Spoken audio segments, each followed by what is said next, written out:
Já está virando de praxe semanalmente a gente trazer reviews completos, mais técnicos e aprofundados para você, né, que curta o assunto de Hackintosh. Nessa semana, nesse vídeo, não será diferente. Ele vai ter algumas pitadinhas a mais, como uma 6650 XT, que nativamente ela não é suportada no macOS, mas a gente torna ela compatível. Inclusive vou deixar uns videozinhos aqui nos cardzinhos ou aqui embaixo na descrição ensinando a fazer esse processo de Fake ID, mas calma lá, não funciona para tua RTX, então não tem o que fazer com uma RTX da NVIDIA. Mas esse setup, além disso, ele também foi patrocinado pelo Chan, né? É o nosso colega, membro inscrito do canal aqui de muitos meses, aqui de Curitiba também. Já me reconheceu aí andando pelas ruas de Curitiba com o Tesla. Então o negócio aqui foi patrocinado por ele. Ele é um CPU Intel de 12ª geração, contando com um Core i5 12600K desbloqueado para overclock. Uma placa-mãe mais simples, mas o cooler que vem nesse carinha aqui por ser um CPU Box é o Cooler Box, já dá conta do recado, apesar dele ser OK desbloqueado, mas a gente não faz overclock nele, mas ele está bem equilibradinho nesse setup e eu mostro o resultado aqui para vocês e vou dar mais alguns insights, pois o Chan e o amigo dele, o Flávio, eles são nada mais nada menos que engenheiros elétricos. Então vocês estão ligados que a galera que é engenheira elétrica, quando não tem uma placa, não tem uma solução, eles criam uma placa, criam uma solução. Então já deixa essa sementinha na cabeça de vocês, porque eles estão preparando um conjunto de hardware com um mini PC, com um CPU de 11ª geração, que não é compatível com o macOS ao utilizarmos, né, a GPU integrada, mas que vai ter ali um Getty que vai fazer funcionar. Bom, se você não me conhece, prazer, eu me chamo Gabriel Lucchini e você está onde? Aqui no Universo Hackintosh.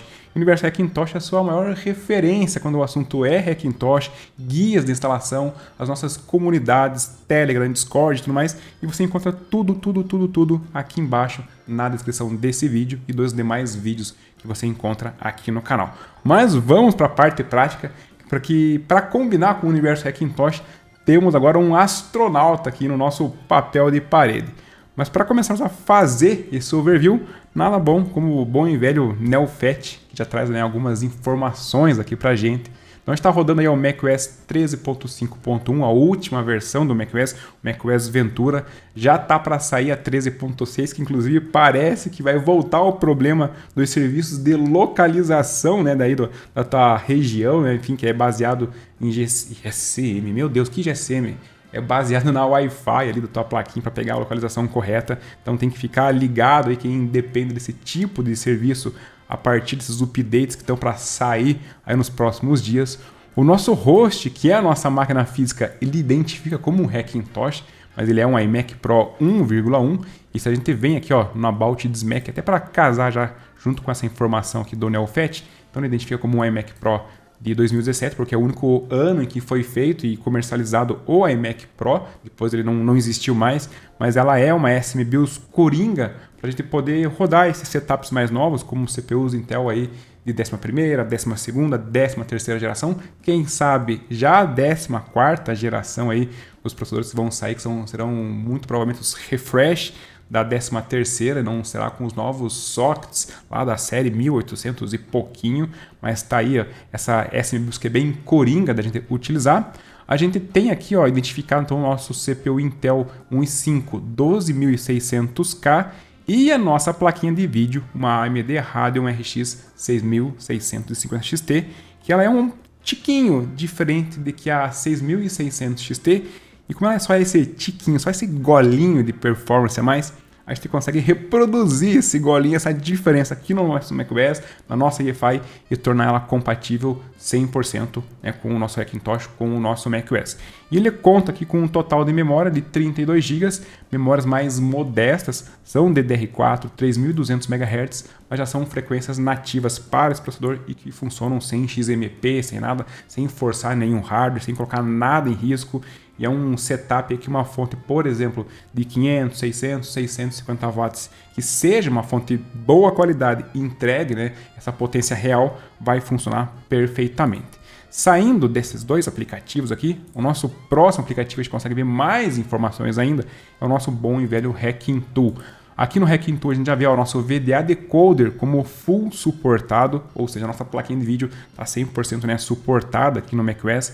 Aqui embaixo a gente vê aqui ó, o GFX0, que é novamente a nossa plaquinha de vídeo, sendo identificada como uma nave 23, que ela é basicamente uma RX 6600/6600 XT/6600M. Claro que nesse caso aqui ela vai ter uma potência superior a uma 6600 XT, mas para trazer a compatibilidade com o nosso macOS, então ela é identificada aí como uma 6600 XT. Aqui em Peripherals, a gente consegue ver ainda mais detalhes desse hardware, e como essa placa-mãe é um pouco mais simples, ela não conta com uma interface que às vezes a gente tem visto nos setups. A gente está mostrando esses reviews para vocês aí semanalmente com a interface de 2,5 gigabit, mas ela conta sim com uma interface de 10/100/1000, ou seja, uma interface gigabit. Já vai dar conta aí praticamente, eu acho que 99% das internets que existem espalhadas aí no Brasil. Acho que, não sei se tem internet residencial acima de 1 gigabit ou 1000 megas, né? 1000 megabits, mas está aqui essa interface de rede que vai dar conta do recado. Cerejinha do bolo, como sempre, plaquinha de Wi-Fi aqui com o chipset da Broadcom para trazer o suporte ao Wi-Fi, o Bluetooth e ao AirDrop. O AirDrop é a troca, né, de arquivos entre dispositivos Apple e o seu Hackintosh, e já vamos testar aqui até para ver se ele está funcionando. Deixa eu ver se está tudo habilitado. Vamos pegar uma foto que geralmente vocês já vão saber de quem é, que é a foto do Tesla, mas deixa eu achar uma foto de quando ele fez cagada. Ele tinha comido minhas plantas. Então olhem a cara que ele fez e vamos ver se aparece aqui, ó. Até aqui, ó, é o ícone do meio ali, ó. Intel 12600K GPU Fake ID. Vou clicar nele, ó. Já apareceu o waiting. Opa, desfocou, mas ó, sent. Já foi enviado, já recebi e vamos ver se recebi certo a fotinho do Tesla. Olhem a cara desse jaguara de ter comido as minhas plantas. Quem vê essa cara aqui, ó, pensa que o bicho é um santo, mas vale a pena ter um desses, sempre recomendo. Tem aqui a nossa plaquinha de vídeo novamente, né, sendo identificada, a 6650 XT. Ela tem 4 portas, ou seja, ela tem 3 portas. Eu tô com um problema, né, de olhar os dedos corretamente. Ela tem 3 portas, DisplayPorts e mais uma porta de HDMI, totalizando então as 4 portas. Aqui os 2 codecs de áudio, então ele rola aí um ALC 897 com 3 saidinhas, que na verdade não são 3 saídas, né? É uma saída, um microfone, e a outra é auxiliar, que eu nunca sei para que serve os auxiliares, mas ele funciona aí 100% no nosso macOS. Tem um suporte à saída de áudio tanto para HDMI quanto DisplayPort da nossa placa de vídeo. E aqui o nosso coringão também, o nosso NVMe da Kingston, o modelo NV2, que nesse caso aqui é um de 500 GB, mas eu recomendo a vocês o modelo de 256, o modelo de 500, o modelo de 1 TB, 2 TB e até mesmo de 4 TB da Kingston NV2, porque são NVMEs de excelente custo-benefício, são baratos e são compatíveis com o nosso Hackintosh, tá? Já fica aí de sugestão. Aqui em boot, ó, a gente consegue ver qual é a versão corrente que eu estou utilizando do OpenCore, então a versão 0.94. A última versão nesse momento é a versão 0.94, ou seja, estou rodando a última versão do nosso bootloader, do nosso OpenCore. E já falando, né, do nosso bootloader, OpenCore e EFI, ele tem um outro lance que são as extensions, ou seja, as nossas casts. Então tem as casts que estão sendo utilizadas. Se eu clico aqui embaixo para fazer o refresh uma a uma, ele vai ficar tudo verde se tiver todas atualizadas, ou vai apontar alguma em vermelho, que não foi o caso, quando tem alguma cast que não está aí 100%, né, up to date, 100% atualizada. Ou seja, a nossa EFI, OpenCore, as nossas casts estão 100% aí, ó, refinadinhas e funcionando. Aqui na aba Sound a gente tem novamente aí mais informações sobre os nossos codecs de som, então tem mais detalhes aqui para quem quer ver, mas está tudo funcionando perfeitinho. Aqui a cerejinha no bolo que o pessoal costuma não fazer e depois reclama que o Hackintosh não dorme, ou que ele dorme e não acorda, ou que dá problema, ou que corrompe arquivos, ou que tem kernel panics, ou que tem qualquer outro tipo de problema aleatório nos Hackintoshes, é porque muitas vezes o pessoal não faz, né, o mapeamento das portas USB. Aqui estão todas as portas mapeadas, as portas que são USB 2, as portas que são USB 3, que nesse caso aqui é tudo 3.0 de 5 gigabits, não tem aquelas USB 3 Gen 2, por exemplo, de 10 gigabits, porque essa placa-mãe é um pouco mais simples, mas estão 100% funcionais. E essa porta internal, que ela está identificando como um Hub 2.0 aqui, que está ligado à nossa plaquinha da Fenve, que é o que faz funcionar o nosso Bluetooth para ter a troca de arquivos via AirDrop. Ela precisa obrigatoriamente estar como internal, que é o modo na qual precisa, caso contrário, não vai funcionar o teu Bluetooth, por mais que ele seja, né, compatível nativamente com o macOS. Aqui em disco, novamente, nosso Kingston fazendo a função dele. Inclusive tem o Windows, tem o macOS, tem o Dual Boot, 100% funcional. A gente demonstrou na live, né, de como criar esse Hackintosh que foi transmitido no último sábado. Uma live que foi épica. A gente ensinou a fazer esse processo de Fake ID. A gente ensinou bastante artimanhas desse cara aqui. E ficou um Hackintosh, como vocês estão vendo, perfeitinho rodando aí o nosso setup macOS. Aqui em PCIe, a PCI Tab aqui, ó, são os PCI devices, basicamente são todos os devices que existem, né, do nosso setup. E por mais que a gente não tenha placas fisicamente nos slots PCI, outros componentes eles são identificados e correm a comunicação pelas linhas, pelas lanes, né, PCI Express. Então tem todos esses itens aqui para quem quiser se aprofundar ainda um pouco mais, mas tá aí um overview bem completo, né, sobre o Hacking Tool. Para complementar o Hacking Tool, a gente pode abrir aqui o VideoProc. Ele é um software para fazer, enfim, a conversão de vídeos e tudo mais, mas o que interessa nele aqui, ó, em Settings e depois em Options, a gente consegue ver novamente a nossa placa de vídeo. Vou até clicar nessas setinhas aqui para fazer o refresh. Vocês devem estar notando, a minha voz está um pouco cagada. Eu estou me recuperando de um gripão aí, mas aproveito que espero, né, que vocês aproveitem esse vídeo aqui normalmente. Só estou com a voz um pouco mais grossa, eu acho. Mas tá aqui, ó, a Codec, eita porra, é Codec. O H264 funcionando, totalmente disponível e acelerado por hardware. E também HEVC, totalmente disponível e acelerado por hardware. Ou seja, comprovando mais uma vez que a nossa 6650 XT está 100% aí funcional. Falando aqui agora sobre esses overviews que a gente passou, a gente tem os benchmarks. Mas os benchmarks, eu vou mudar um pouco a estratégia. Vou passar eles um pouquinho mais para frente e vamos falar sobre as funcionalidades, principalmente de virtualização. Vou abrir aqui, ó, o VMware. Dessa vez carreguei algumas imagens um pouco diferentes. Instalei tanto o Fedora, que aqui está com o Fedora 64 bits, é o último Fedora disponibilizado pela Red Hat, e também o Debian 12. Inclusive já fica a dica, a instalação do Debian 12 eu achei bem chatinha de fazer, mas tá aí, ó, vou carregar as duas máquinas virtuais simultaneamente. Aqui, opa, vai dar um enter para passar o grub, mas ok, ó, já carregou o nosso Fedora, já está aqui na nossa área de trabalho. Deus até, sei lá, vou abrir o Firefox, eu ia falar o Safari, mas o Safari não existe, né, aqui no Linux, eu acho, talvez dê para instalar. E aqui a gente já consegue até mesmo, por exemplo, aqui, ó, universo hackintosh.com.br. Vamos ver se está funcionando. Opa, está funcionando o nosso Firefox dentro de uma máquina virtual, rodando o Fedora na última versão aí, né? E rodando o nosso portal aqui perfeitamente. Aqui você encontra os serviços de consultoria, instalação remota, diagnósticos e tudo mais. Você encontra os guias de instalação gratuitos. Vocês encontram os downloads do macOS direto lá da Apple.com. Também encontra o acesso, né, ao nosso curso de como instalar um Hackintosh profissional, que ele é formatado nada mais nada menos que com 60 aulas divididos em 10 módulos e que somam praticamente aí quase 10 horas de duração. Mas tá aí, ó, funcionando perfeitamente a máquina virtual. A outra máquina virtual aqui com o Debian, a gente até pode clicar aqui, ó, nesse sinalzinho, vir em Settings.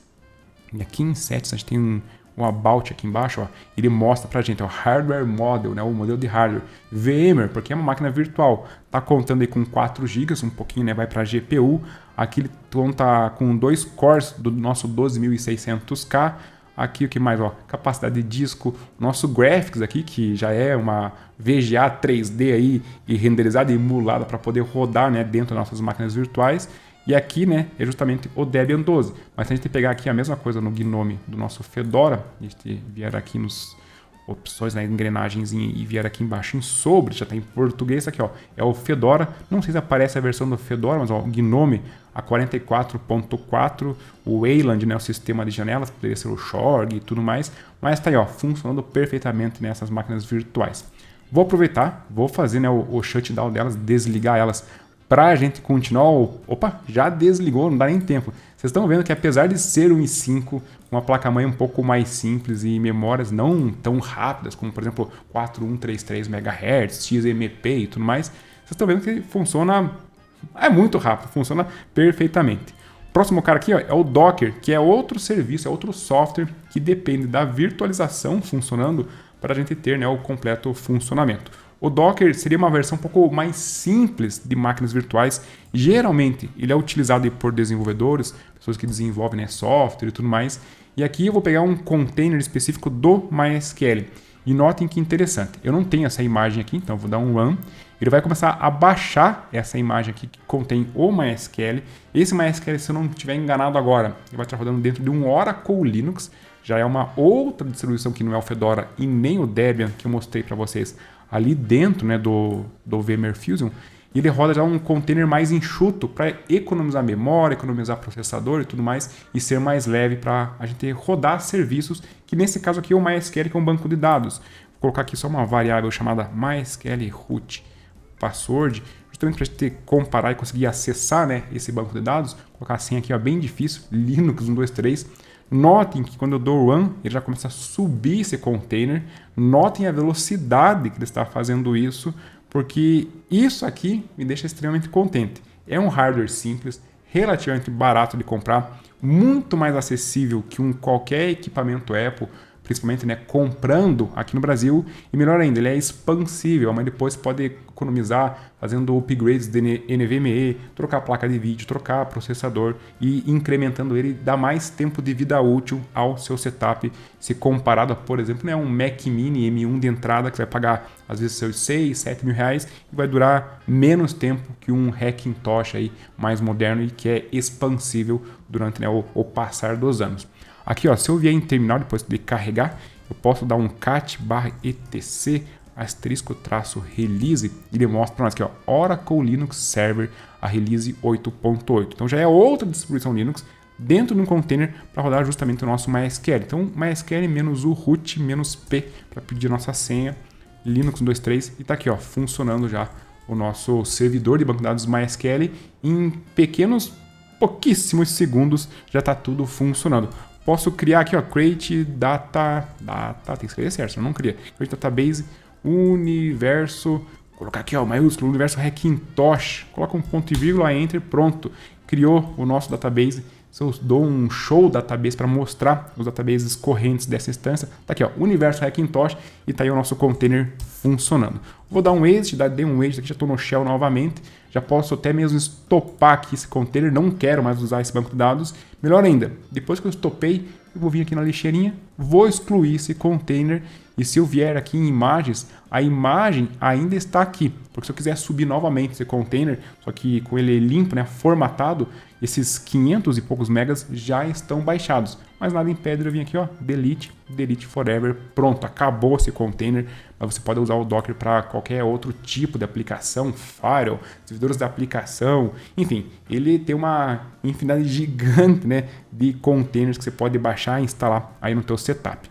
Aproveitando mais um tema sobre virtualização é o Android Studio. E aqui vou deixar um disclaimer bem importante para vocês. Se você desenvolve utilizando, né, o Android Studio para criar aplicativos aí para o sistema Android, é claro que é para criar sistema aplicativo Android, né? Ele não funciona aí quando você quer rodar mobile aqui. Que mobile? Virtual Device Manager aqui para rodar mobile, seriam telefones ou tablets, tudo mais que rodam o Android para você testar aí os seus aplicativos. Eles não funcionam com a API 34, 33, 32 e 31 quando você tem um Hackintosh acima de 10ª geração. Mas a API na versão 30, se a gente dá um play, cria ela, né, uma máquina virtual, aqui nesse caso aqui um celular com a API na versão 30 ou inferior, ela funciona perfeitamente. E se você tenta dar um play aí nessa versão 34 ou acima da versão 30, então 31, 32, 33, 34, ele fica com a tela preta e não tem jeito. Eu nunca descobri uma solução. Em outros vídeos eu geralmente questiono a vocês, peço até para deixar um feedback nos comentários, e o pessoal tem comentado, né, que utilizam o Genymotion para poder fazer esse contorno e poder buildar esses aplicativos aí para Androids com API acima da versão 30 em Hackintosh, com setups, né, com hardwares mais modernos. Ó, mas está aqui, ó, funcionando com a versão 30, se te atento, então ficar atento a esse ponto, dá um power off para desligar o nosso emulador aqui do nosso Android. Ó, aguardar, mas vocês vão ver que ele desliga rapidamente. Ó, pronto, já desligou, já podemos fechar o nosso Android Studio. E para terminar, tem ainda o simulador do próprio Xcode caso, né, você desenvolva aplicativos para o ecossistema Apple, que esse cara aqui aí não tem pormenor, não tem detalhe, não tem nada. Aqui nesse momento é a última versão, né, do Xcode, rodando aqui um iPhone 14 Pro Max com o iOS 16.4, então ele é um pouco mais pesado, vamos assim dizer. Inclusive esse porém aqui dá um stats, ó. Esse software chamado stats, ele coloca aqui em cima, né, o consumo de GPU, o consumo de RAM e o consumo do nosso processador. E você consegue acompanhar o que vem sendo consumido, quais são os processos, quais é a temperatura, por exemplo, do teu processador. Note que isso aqui é um cooler box, aquele que vem no processador, que a gente não tem que pagar nada mais por isso, porque já vem embutido aí no cooler box. Na verdade, te paga, né? Mas é um custo aí relativamente interessante para comprar, para economizar. Porque se você for comprar, por exemplo, um cooler a ar mais bom, eu ia falar mais melhor não existe, ou um water cooler já para um Core i7, um Core i9, você acaba gastando aí às vezes em torno de R$800, 900 até R$1.000 para comprar um bom water cooler para dar conta de um i7 ou até mesmo, né, de um i9.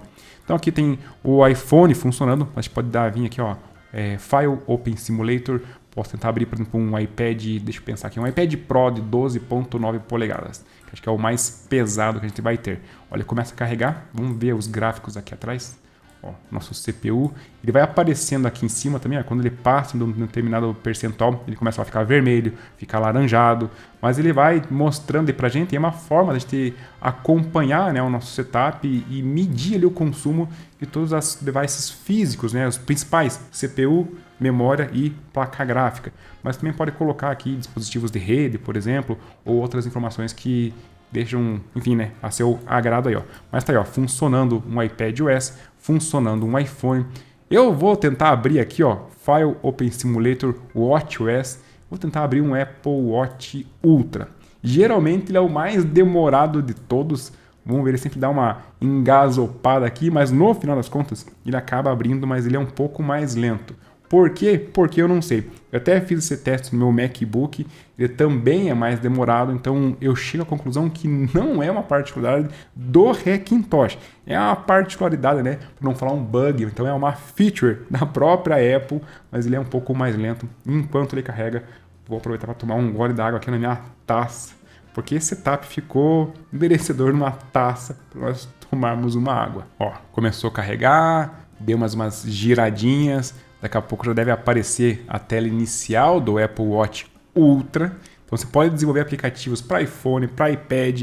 Ele também tem aqui, ó, no Simulator até mesmo o tvOS ou Apple TV de primeira geração, deve ser a 4K e tudo mais aqui, ó. Já carregou o nosso relógio, demorou, mas carregou. Mas o que eu quero dizer para vocês é que funciona e funciona tranquilamente. Eu posso talvez até girar isso aqui, ó. Opa, ó, tá funcionando perfeitamente o nosso simulador. Eu não carreguei a televisão, acho que nenhum vídeo, então vamos fazer o seguinte, Open Simulator tvOS e vamos colocar aqui, ó, Apple TV 4K Third Generation. Ah, inglês aqui, ó, inglês que é uma maravilha, só que não, né? Vamos ver se carrega, vamos ver quanto tempo que demora, vamos lá.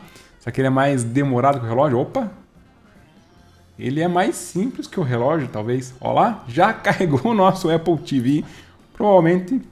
É só isso que tem, não tem muita coisa, mas quem quer desenvolver aplicativos para o Apple TV, também está aí o emulador dele. Você pode subir os aplicativos e testar aqui normalmente com o próprio simulador ou iOS Simulator que a própria Apple entrega junto com o Xcode. Então, fechando esse carinha aqui, muita gente vai me perguntar onde que baixa esses stats aqui, ó. Já vou deixar a dica para você aqui, ó, mas você procura aqui como Stats Mac. O primeiro resultado já é esse repositório aqui do Exalban. E você vai vir aqui em Latest e vai baixar aqui, ó, o stats.dmg. Vai arrastar ali para dentro dos applications, vai rodar ele, vai perguntar algumas coisinhas para vocês ali. Ele vai acrescentar aqui em cima, né? Você pode até alterar a ordem aqui que fica, mas vai adicionar esses monitores aqui para você.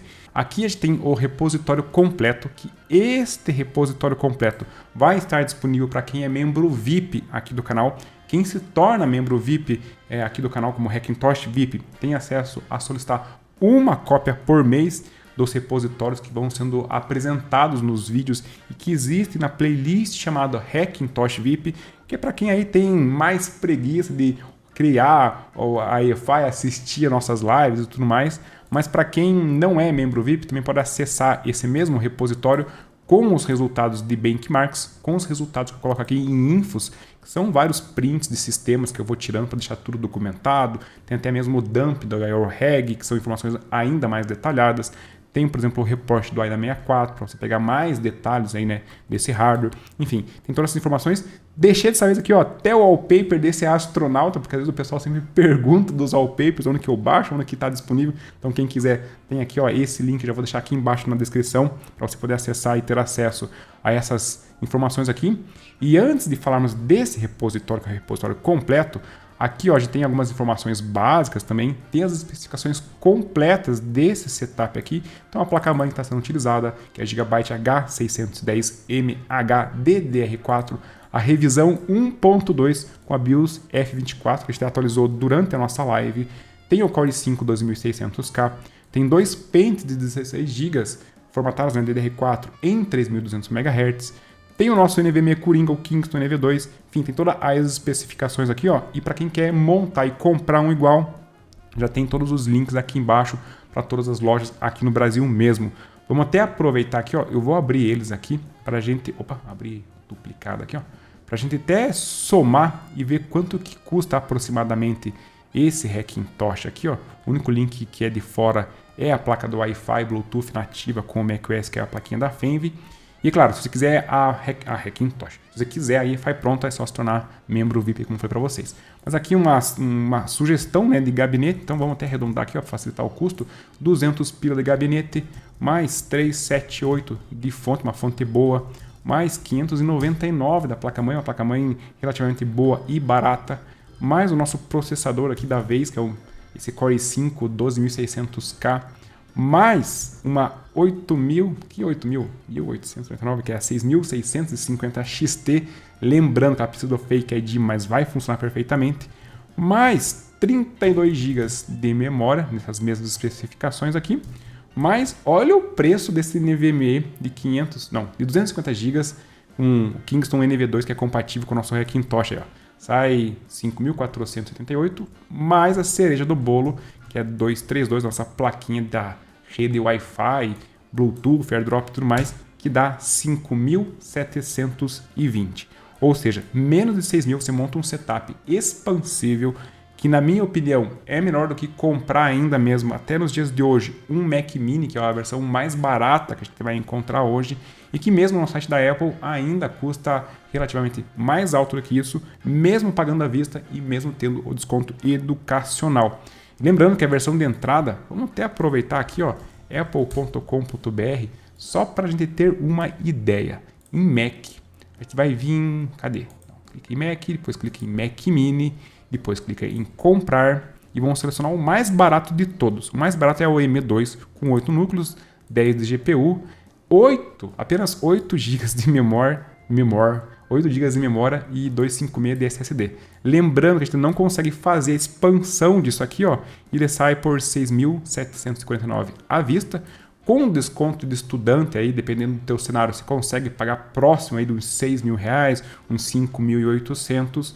Mesmo assim, seria, né, o mesmo preço que essa máquina aqui, só que essa máquina tem uma GPU muito mais forte, tem um processador que dá aí um caldo nesse M2 de entrada, teria 256 de SSD, mas você pode expandir, pode colocar mais NVMe tranquilamente, ou seja, você consegue dar muito mais vida, muito mais tempo de vida para o Hackintosh, porque às vezes uma máquina aqui dessa de entrada que às vezes, né, o barato aqui sai caro.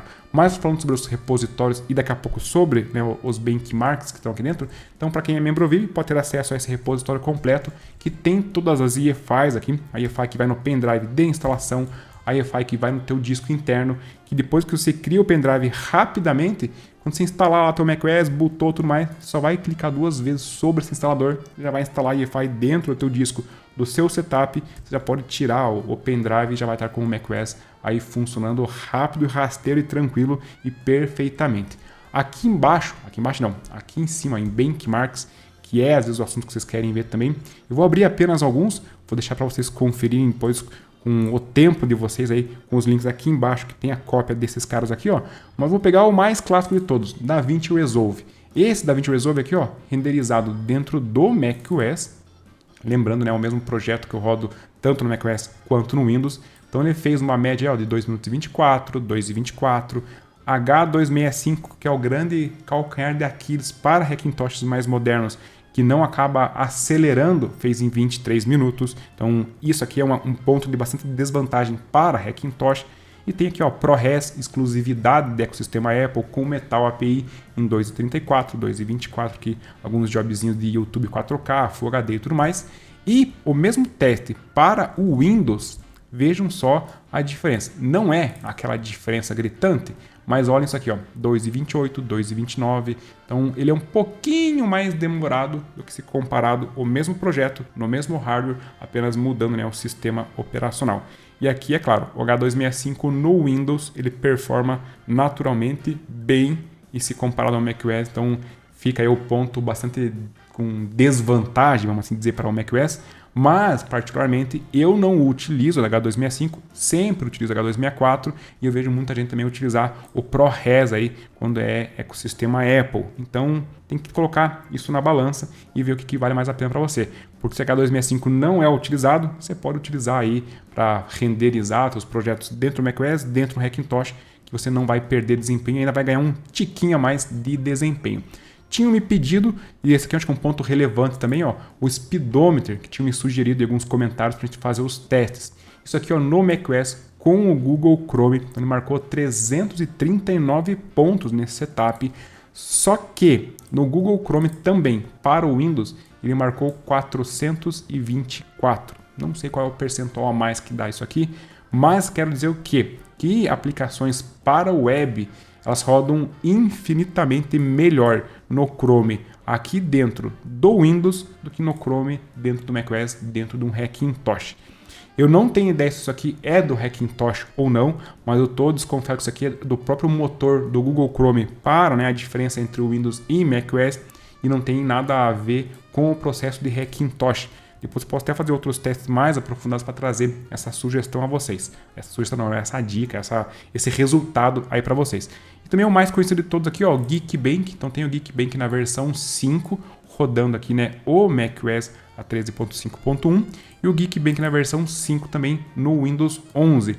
Notem o seguinte, 1.900 pontos para single core e 1.912 pontos para single core dentro do macOS. Ou seja, teve um pouco mais de desempenho dentro do macOS. E no multicore, ó, ele fez aqui no Windows 10, que ele aparece... Cadê o Windows 10 aqui? Windows 10 não, Windows 11 Pro aqui, ó. 10.965 pontos no multicore e 11.000 pontos no multicore. Novamente, mais pontos, mais desempenho no macOS, no Hackintosh, do que comparado ao Windows. Por isso que eu desconfio que aqui no Speedometer ele tem alguma relação mais do navegador com o sistema operacional e não do navegador com o processo em si de Hackintosh. Mas essa é uma desconfiança minha apenas e fica aí a critério de vocês também avaliar, fazer essa pesquisa e deixar o feedback aqui embaixo nos comentários. E outro teste interessante aqui, que também é bastante conhecido, que é justamente o Cinebench. Deixa eu até abrir ele e dar um zoom, porque senão nem eu e nem vocês vão conseguir ver. Mas ele marcou aqui, ó, 16.000 pontos, 8, né, para multicore e 1.700 pontos no single core aqui dentro do macOS. E já para o Windows, vamos ver quanto tempo que ele rodou, aqui, quanto tempo, qual que é a pontuação, né, o cabeçudo. Mas ele marcou aqui, ó, vamos deixar aqui as janelinhas. Eu tinha que criar uma apresentação em PowerPoint para trazer esse resultado para você, né? Ia ficar mais bonitinho.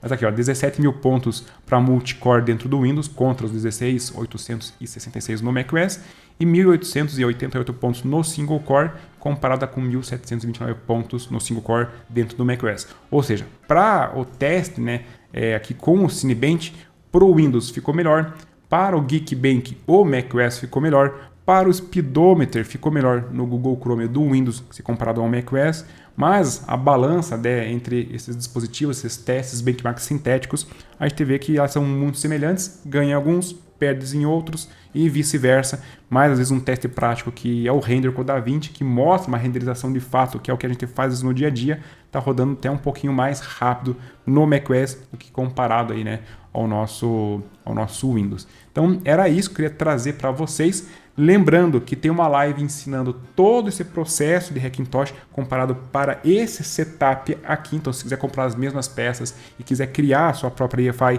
vou deixar a live aqui embaixo. Ela está disponível para os membros Hackintosh genuíno, custa menos que uma Coca-Cola para você apoiar o canal, R$ 7,99. Você pode assistir, você pode assinar, assistir, depois cancelar se você não quiser mais continuar pagando, mas ele é um pequeno valor, né? Custa menos que uma Coca-Cola e ajuda muito a gente a trazer, a correr atrás de peças, correr atrás de conteúdos e investir cada vez mais no canal para trazer mais informações de Hackintosh a vocês.